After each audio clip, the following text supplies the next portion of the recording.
e sejam bem-vindos ao Envelhecer Sem Muletas, um episódio que fala do envelhecimento sem barreiras, sem dificuldade, sem mimimi. Eu sou Alexandre Martinho, fisioterapeuta há mais de 20 anos. Estamos aqui em mais um episódio, esse já é o nosso quinto episódio, hoje para falar de um assunto tão importante, a década do envelhecimento saudável. Quando a gente pensa em envelhecimento, o que vem à mente? Plano de saúde, previdência, dor, limitação? Mas envelhecer não é só isso. Uhum. Então hoje nós vamos falar sobre a década do envelhecimento saudável. Mas eu não estou sozinho nessa. Bem-vindos ao nosso podcast Envelhecer Sem Muletas. Eu sou Tamara Cardoso, fisioterapeuta, e assim como a Alexandre, eu também faço atendimentos domiciliares, atuo na área há uns bons anos, especialmente no cuidado com o idoso. E hoje nós vamos falar, da década do envelhecimento saudável. E esse movimento, ele surge justamente porque o mundo está envelhecendo muito rápido. No primeiro episódio, nós falamos do cenário do envelhecimento do Brasil, né? E o Brasil é um país que envelhece muito rápido, mas nós não estamos sozinhos nessa. O mundo está gritando para que a gente olhe para o idoso por outras perspectivas, que não só as doenças crônicas, né? Estamos vivendo mais, isso é muito bom, mas estamos envelhecendo com doenças crônicas, com dores, com limitação, com perda da independência, perda da autonomia e até mesmo com o isolamento, que inclusive foi tema de um dos nossos episódios. Então, o grande objetivo aqui é tirar o foco da doença crônica e colocar o idoso como protagonista do seu próprio envelhecimento. Então, estamos vivendo mais, mas será que estamos vivendo bem? Porque aí começam todos os nossos problemas, Brasil. Bem, nos primeiros podcasts nós trouxemos alguns temas polêmicos. Acho que nós pegamos até pesado, né? Porque assim, a gente falou de desafio do envelhecimento, aí depois a gente falou de independência e autonomia, que são assuntos difíceis, tá? Porque nós trazemos boa parte da realidade do nosso trabalho. Aí acho que veio solidão, né, Ale? Solidão E e depois velhofobia. velhofobia. Velhofobia. Então, assim, eu tenho a tendência de pesar o clima. O Alexandre ele traz toda uma leveza, o bom humor. Então, ele trouxe esse tema do envelhecimento saudável pra gente deixar o tema um pouco mais leve, né?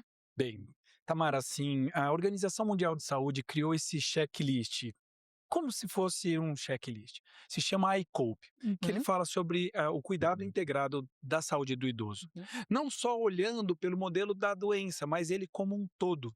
E aí vem um olhar para prevenir, para chegar antes, para a gente tomar cuidado com algumas tendências e mudar a direção. Então, vamos olhar sobre redução de força, memória, mobilidade, alterações emocionais, intervindo antes que isso evolua para a dependência, que é o que ninguém quer. Ale, o estilo de vida é um dos pilares, né, que o ICOP traz como um fator que influencia no envelhecimento, mas nós temos outros fatores. E talvez essa seja a cereja do bolo de hoje para vocês, porque no nosso checklist, né, na verdade são diretrizes do ICOP, é que a gente está chamando de checklist do envelhecimento. Nesses checklist, eu tenho certeza que vocês têm aí algum fator ou algum cuidado com o seu próprio envelhecimento. Mas existem outros fatores que são importantes e que talvez você não saiba, ou ainda você até possa negligenciar. Então, o vídeo de hoje, esse episódio, ele traz para você que é idoso, ou para você que cuida de um idoso, quais são os fatores que podem piorar ou que podem melhorar o seu envelhecimento? Um dos primeiros pilares é a capacidade funcional e a capacidade intrínseca. A capacidade funcional, Tamara, está em levantar da cama, Uhum. subir, descer escada, comer, tomar banho. Já a capacidade intrínseca, ela vai muito além. Ela está ligada ao potencial humano. O quanto essa pessoa consegue, esse humano, ele tem vitalidade, ele tem locomoção própria. Então, eles caminham juntos. Uhum. E quem chega antes identificando possíveis falhas consegue ter uma ação melhor. A fisioterapia age muito aí. Nós, fisioterapeutas, agimos muito aí. Quando a gente identifica este potencial de declínio ou o declínio que está acontecendo da saúde do idoso.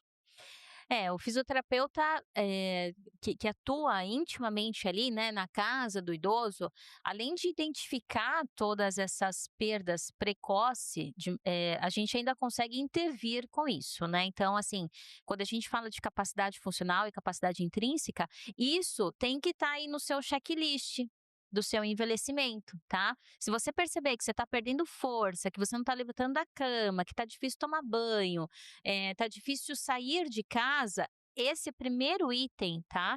Ele precisa, de alguma maneira, você precisa estar atento a isso para poder ter uma intervenção. E muitas vezes, Ale, o ponto que a gente insiste em não entender, o nosso estilo de vida, ele tem uma atuação muito grande sobre as doenças, porque você pode sim, evidentemente, fazer o uso de medicação e de remédios para que você controle os efeitos, né, as consequências da sua doença, mas entendam uma coisa, gente, um remédio isoladamente, ele não tem a capacidade de devolver para você força muscular, mobilidade, dependência motora e autonomia. O remédio ele não faz isso sozinho.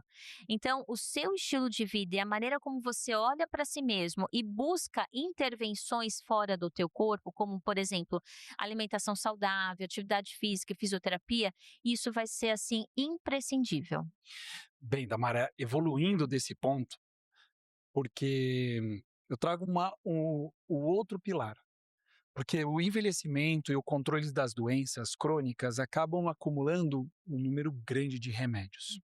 Bem, o envelhecimento não pode ser baseado somente em remédios. Você tem que ter outros pilares. E aí, nós não estamos aqui fazendo uma campanha contra a medicação. O problema é que a interação entre os remédios, os efeitos colaterais se somam. Se você buscar todas as soluções da sua vida através de remédios, a gente vai ficar químico dependentes. Então, existem outros cenários que a polifarmácia traz de prejuízo para toda a população. E o estilo de vida pode sim mudar este consumo. Você talvez não precise depender tanto da medicação. Acho que essa é a grande palavra, é a dependência da quantidade cada vez maior, né. Por exemplo, eu atendo um paciente que ele toma em torno de 10, 15 medicamentos por dia. Imagina o que pode acontecer. Você pode confundir a cor do medicamento, você pode tomar 2 vezes uma hiperdosagem, você pode simplesmente confundir um remédio para uma coisa, você pode tomar para outra coisa, pensando que está tomando. Então, é muito complicado. O remédio não pode virar veneno, Tamara. E esse ponto e esse pilar é muito importante para a gente pensar sobre esse assunto. O remédio não pode virar o veneno e você não pode se transformar em dependente dos medicamentos. Essa questão da polifarmácia, gente, ela ainda está dentro, do pilar das doenças crônicas, tá. Então, assim, a polifarmácia, ela vem dentro desse pilar pelo consumo excessivo que nós temos de medicação. Porque no fundo, a gente não quer mudar muito o nosso estilo de vida. É duro isso, mas essa é a grande verdade, né. Então, assim, se você fizesse tivesse um melhor estilo de vida, provavelmente o número de medicações, poderia ter um melhor gerenciamento, tá. Ok. Acho que essa é a questão. Mas seguindo aqui, né, no nosso checklist do envelhecimento saudável, nós temos 2 assuntos que está muito em alta hoje, Ale, que é a sarcopenia e a fragilidade. Sim, Elas andam juntas, mas elas não são iguais. Quando eu falo de sarcopenia, eu estou falando de redução de massa e força muscular. Quando eu estou falando de fragilidade, eu estou falando daquele corpo que já está capenga, cansado, e que já não tem o mesmo vigor que antes. Então, é aquele corpo que demora para se recuperar, que está muito suscetível a sofrer quedas, e que já tem ali a sua independência comprometida. Isso é fragilidade. Qual a nossa maior questão nisso? Inclusive, provavelmente a gente vai fazer um podcast só falando de sarcopenia, então, sim. portanto, eu não vou me aprofundar muito. Mas o que acontece? muitas vezes a gente recebe pacientes que já estão num estágio muito avançado de dependência, né? As pessoas ainda acreditam que a fisioterapia é só para aquele idoso que está acamado, que voltou do hospital recentemente, que já caiu 17 vezes e aí ele teve uma queda tão importante que deu prejuízo para o corpo dele, porque enquanto ele cai e não se machuca, a queda é irrelevante. Vocês sabem do que eu estou dizendo, né? Então, vocês acham que a fisioterapia ela só é importante quando há um dano muito grave para esse paciente? E eu estou aqui para falar justamente o contrário. Um paciente que tem um alto grau de fragilidade, quando ele é hospitalizado, ele fica muito pior. Ele sai muito pior do hospital, porque era um paciente que já estava com redução de força, de coordenação, de equilíbrio, era um paciente que já tinha medo de cair. Quando ele volta para casa em uma situação muito pior, aí vocês ficam desesperados por fisioterapia. É sempre assim, Tamara, mas a minha mãe vai sair do hospital, ou ela saiu do hospital, e eu não sei o que eu faço com ela, porque ela está acamada. Mamãe não era acamada. Brasil, mamãe não era acamada, mas mamãe podia estar fazendo fisioterapia antes e você sabe disso. Porque aquelas primeiras perdas que o Alê falou no primeiro pilar da capacidade funcional, elas já estavam se mostrando. Ninguém perde força do dia para a noite, a menos que você tenha uma doença neurológica. Então, mamãe já estava avisando que não estava bem. Mas, de alguma maneira, ou nós não entendemos, porque tudo bem, os filhos não são da área da fisioterapia para entender, mas vocês podem perceber o que é um corpo cansado. Isso que nós estamos falando é o que a gente já tocou no assunto. A gente está ignorando todos os sinais que o nosso corpo está dando. E a sarcopenia e a fragilidade são dois assuntos, gente, que realmente pode ou piorar a vida do idoso, ou você pode se atentar e melhorar a vida dessa pessoa. Tamara, eu trago uma história. Essa história é real, né, de um paciente, só não vou colocar o nome aqui. Todo mundo acha que o idoso, quando cai, ele está fraco. Todas as pessoas pensam que envelhecer, quando cai, ele está fraco. Precisamos fazer fisioterapia. Só que quando você se depara com um processo muito maior do que a queda às vezes é o sintoma, é a febre. O que está acontecendo com esse idoso? Quando você começa a perceber, existem outros motivos de queda, e acho que começa a gente pensar sobre fragilidade do idoso, sobre perda de massa muscular, sobre perda de capacidade cognitiva, perda de equilíbrio, não só de força muscular, mas a força muscular, ela é evidente, começa a ficar pesado subir uma escada.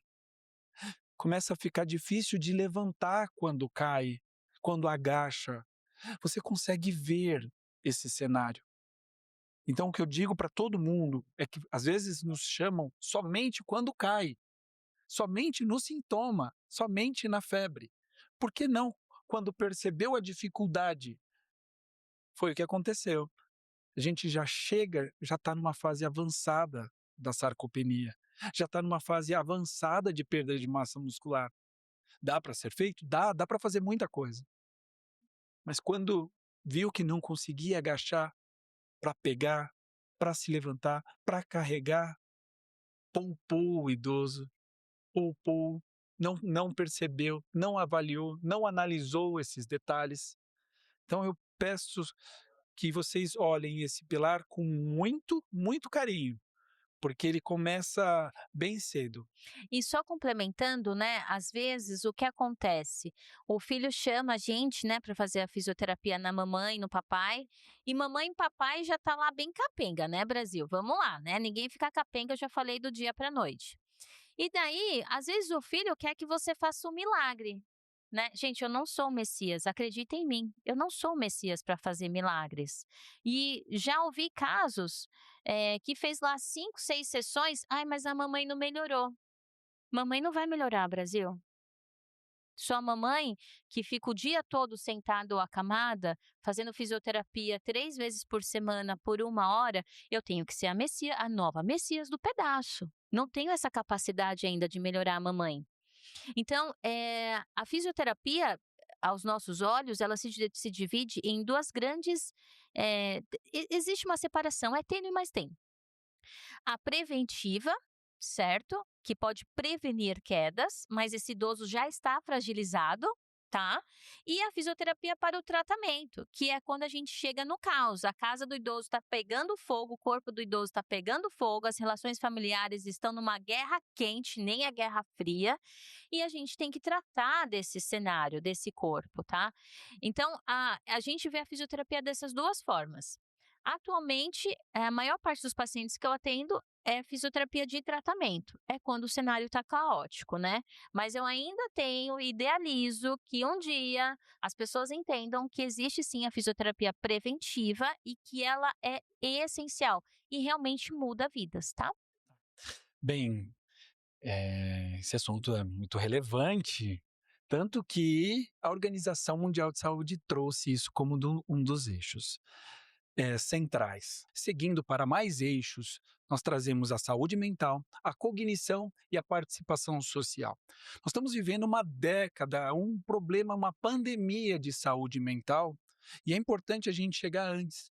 A depressão, a avaliação do quadro cognitivo desse idoso, o quanto ele participa e interage junto com toda a sociedade e com a família, esse cenário precisa ser avaliado também. Eu acho que o isolamento vai tirando a energia deste idoso e ele vai perdendo, talvez, até um sentido da vida. Tamara, as pessoas pensam que é só o físico, mas e a mente? A gente esquece de avaliar isso. No episódio de solidão, deu para ver que esse cenário é catastrófico.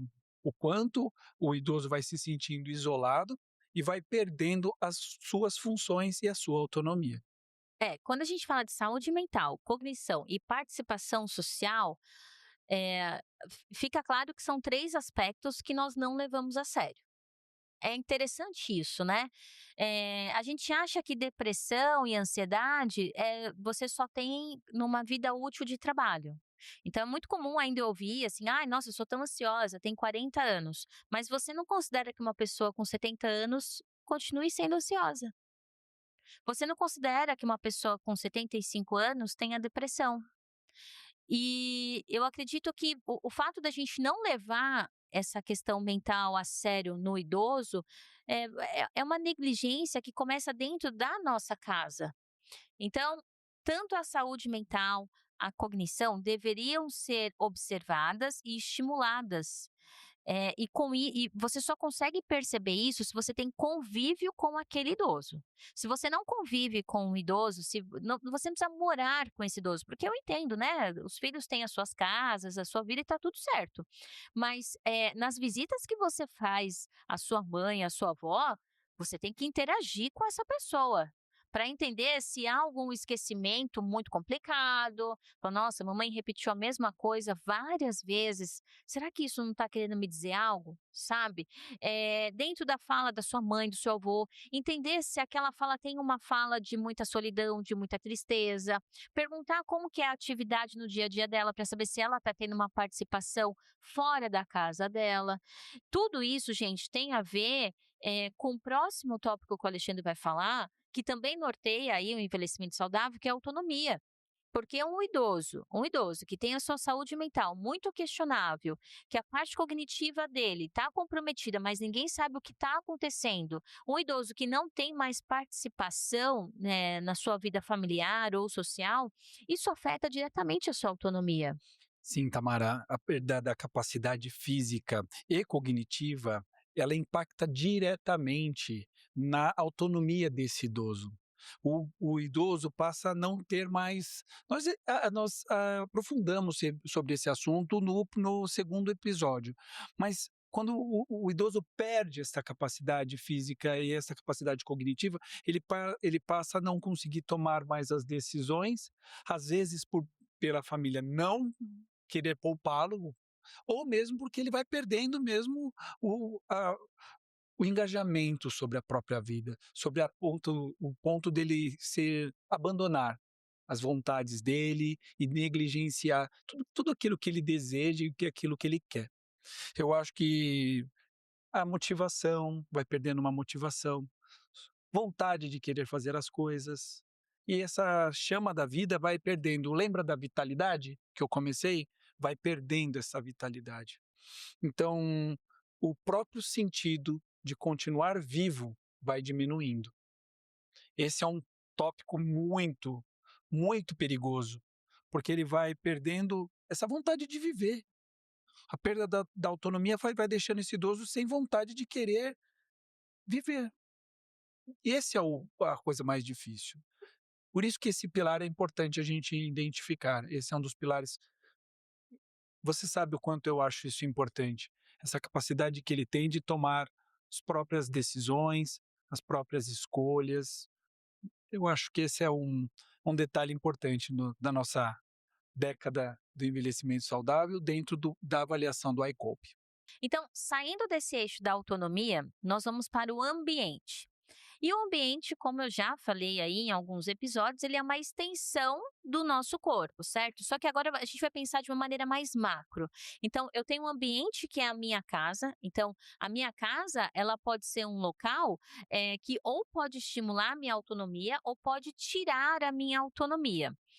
Coisas muito simples, bem simples mesmo, tá, gente? Pegar o exemplo, sei lá, da minha mãe. A minha mãe, sei lá, 15 anos atrás, os armários da casa da minha mãe eram muito altos. Minha mãe é super baixinha.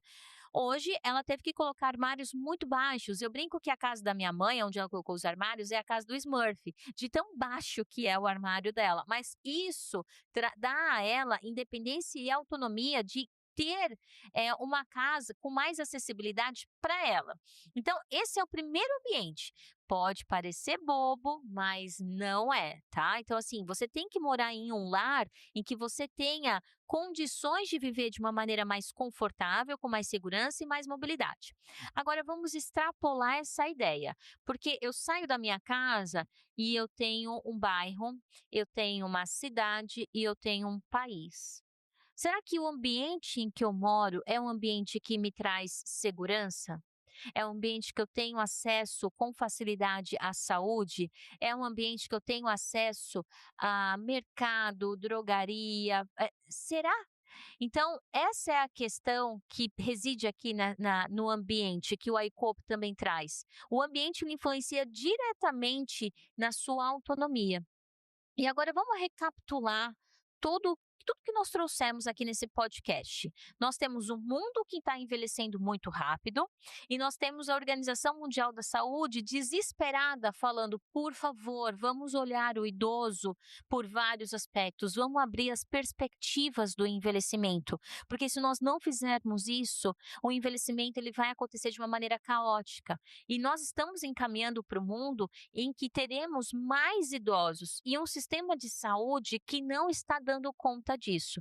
Então, tudo isso que nós falamos, capacidade funcional, intrínseca, manejo de doença crônica, sarcopenia, fragilidade, ambiente, todos esses termos, esses aspectos, eles são saúde mental, cognição, participação social. Gente, até cansa de falar, né? Mas todos esses aspectos, esse checklist foi feito justamente para a gente cercar o idoso de tudo que pode influenciar de maneira positiva ou negativa no envelhecimento dele. Tamara, não basta ficar só na teoria. Nós temos que pôr Exato. esse conteúdo na prática. E aí eu faço uma pergunta para você. Qual é o seu plano de saúde? Quando a gente fala em plano de saúde, a gente não fala somente em, não vou dizer nomes aqui, mas de assistência médica. O que você pretende para você? Pensa, olha a partir de agora, é a partir destes eixos e começa a trazer isso para a sua vida. A gente falou sobre isso no nosso planejamento do podcast. Qual era a grande cereja do bolo, ou talvez o grande aprendizado desse podcast? Estes eixos podem fazer, afinal de contas, não adianta saber disso, tem que aplicar isso na saúde. E aí trago um outro eixo para uma finalização, que é a organização do cuidado. Este fechamento serve para a gente organizar. Organiza o que está faltando, organiza, né? o que precisa, o que tá não só o que está faltando, mas aquilo que você pode potencializar. Às vezes tem uma gestão que está meio capenga, como você gosta de usar o termo, né. Então acho que isso é importante. E todo o restante faz parte. Ter uma boa previdência faz parte. Ter relacionamentos pessoais, sociais, também faz parte. Eu acho que o ICOP e a Organização Mundial da Saúde não determinou este período que vai de 21 até 31 como a década do envelhecimento saudável à toa, porque uma quantidade populacional que está chegando na velhice é enorme e estão vivendo muito e vivendo bem, que é o que as pessoas querem, não é verdade? Queremos viver bem, mas não pagamos o preço por isso. A grande verdade é essa. A gente quer viver bem da maneira mais fácil que tem.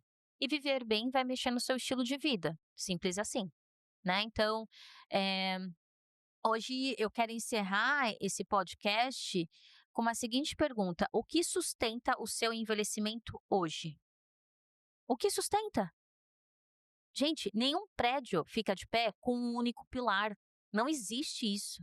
Para um prédio ficar de pé, existem vários pilares e você não pode derrubar nenhum deles. Então, eu não vou ser hipócrita aqui e falar assim: "Ai, não, mas dá para viver bem sem dinheiro". Não, não dá. Não dá. Então, assim, você precisa de fato ter dinheiro, se possível, para pagar um convênio, para bancar os seus remédios, certo? Para bancar um mínimo de lazer, talvez. Mas existem outros aspectos que fogem disso e que muitas vezes a gente quer ignorar. Então, acho que 3 aspectos para mim que são essenciais, eu gostaria que vocês pensassem nisso, tá? Saúde mental, cognição, participação social, tô falando quase tudo, né, Brasil? Participação social e o último, o ambiente. Tudo isso importa, tá? Então, volta a pergunta. Depois responda aí nos comentários o que sustenta o teu envelhecimento hoje. Bem, Tamara, para concluir, envelhecimento não é sorte. Eu acho que nós não dependemos somente da sorte. É Uhum, óbvio que em muitos cenários, podem acontecer, catástrofes podem acontecer, acidentes podem acontecer, uhum. mas um número absoluto e um contingente populacional enorme não é sorte, é planejamento. Eu acredito que e fundamento, através deste nosso podcast, que dá para criar um envelhecimento mais humano e mais saudável e com mais autonomia e independência. É isso que o Envelhecer Sem Muletas se propõe, né, jogar fora essas muletas, essas desculpas, essa procrastinação, essa culpa é do governo, a culpa é do outro, e você? Que você está fazendo para o seu envelhecimento? Pode fazer as últimas palavras. Depois dessa, É isso aí, eu acho que eu pesei o clima hoje, né? falou de governo, pesa o clima. Estamos em ano que não é bom falar dessas coisas. Mas é isso aí, gente. Esperamos vocês no próximo episódio e boas reflexões. Muito obrigado e até o próximo. Ah, antes de encerrar tudo, eu tenho que agradecer o Gustavo e toda a equipe do SampaCast.